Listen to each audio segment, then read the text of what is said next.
வேற்றுமொழி வந்தால் தாய்மொழி அழியும் என்பது எங்களின் சித்தாந்தம் என்பதால் தேசிய கல்விக் கொள்கையை எதிர்ப்பதாக அமைச்சர் துரைமுருகன் தெரிவித்துள்ளார். வேலூரில் நடைபெற்ற திமுக நிர்வாகிகள் கூட்டத்தில் கலந்து கொண்ட அமைச்சர் துரைமுருகன் செய்தியாளர்களை சந்தித்தார். அப்போது பேசிய அவர், தங்களின் சித்தாந்தத்திற்கு எதிர் சித்தாந்தம் உள்ளவர்கள் தேசிய கல்விக் கொள்கையை ஆதரித்து பேசுவதாக தெரிவித்தார்.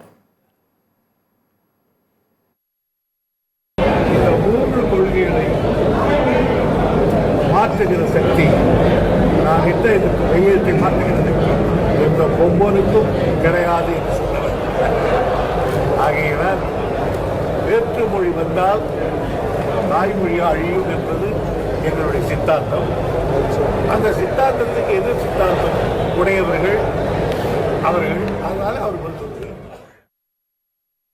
பேசிய துரைமுருகன், நாங்கள் எல்லாம் இளைஞர்களாக இருந்து வந்தவர்கள் என்று கூறினார். வருகிற இளைஞர்கள் கொஞ்சம் தடம் பார்த்து வாருங்கள் என்று கூறிய அவர், வந்தவுடனே என்ன கிடைக்கும் என எதிர்பார்க்காதீர்கள் என அறிவுறுத்தினார். கட்சியில் உழைத்தவர்கள் இங்கு நிறைய பேர் இருக்கிறார்கள் என அமைச்சர் துரைமுருகன் தெரிவித்தார். இளைஞர்கள் வர வேண்டும்.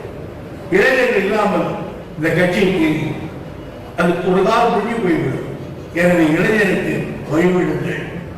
ஆனால் வருகிற இளைஞர்கள் கொஞ்சம் தடம் பார்த்து வாருங்கள், கட்சியை நினைத்து வாருங்கள்.